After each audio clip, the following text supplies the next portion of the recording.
C'est un dirigeant qui a retrouvé le sourire. C'est notre trip ici, c'est notre ville, c'est là où on a toujours vécu et c'est là où on veut se développer. Pourtant, il y a près d'un an, la PME est placée en redressement judiciaire. Le groupe ferme 2 usines, licencie une centaine de personnes et recentre son activité ici. Il fabrique ses canapés personnalisables de A à Z dans le nord de la France. Vous allez voir tout le processus de fabrication d'un canapé. Ça part de la fabrication des assises, de nos caisses en bois, des coussins, de la découpe des housses et de la couture. Et donc vous verrez vraiment le processus global de cette fabrication qui est faite 100% ici. Un choix payant. Le carnet de commandes se remplit. L'entreprise sort la tête de l'eau grâce au Made in France. Aujourd'hui, Made in France, ça marche. Nos distributeurs le mettent en avant.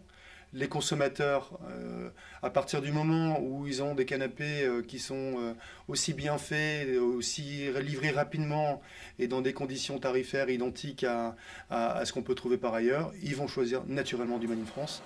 Pour réduire les coûts, l'entreprise se dote d'outils industriels performants, notamment des robots de découpe et d'emballage. Les salariés aussi ont dû s'adapter. Plus de flexibilité et de polyvalence, tout en perpétuant leur savoir-faire ancestral.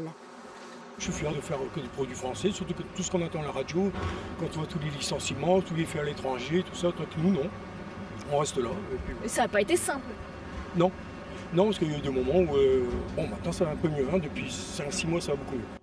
Le Made in France, un argument de vente choisi aussi par la Camif. Liquidé en 2008, racheté en 2009, le spécialiste de la vente à distance s'en sort aujourd'hui. Son créneau, l'équipement de la maison fabriqué près de chez nous. 70% de ses fournisseurs sont français, des entreprises que le patron visite avec ses clients. Avec notre pouvoir d'achat, on a le pouvoir de changer les choses. Et on fait le lien, je pense que les consommateurs aujourd'hui font le lien entre leur consommation et leur acte de citoyenneté. La grande distribution va de plus en plus loin chercher des prix de plus en plus bas. Et nous, on est dans la tendance inverse, d'aller chercher proche de chez nous des produits de meilleure qualité. Des produits un peu plus chers, mais qui séduisent. On sait qu'acheter plus cher, c'est pas forcément acheter moins bien et on garde les produits. Acheter plus cher, c'est aussi acheter moins cher sur le long terme, parce que l'usure est moindre. Une stratégie gagnante. Merci madame.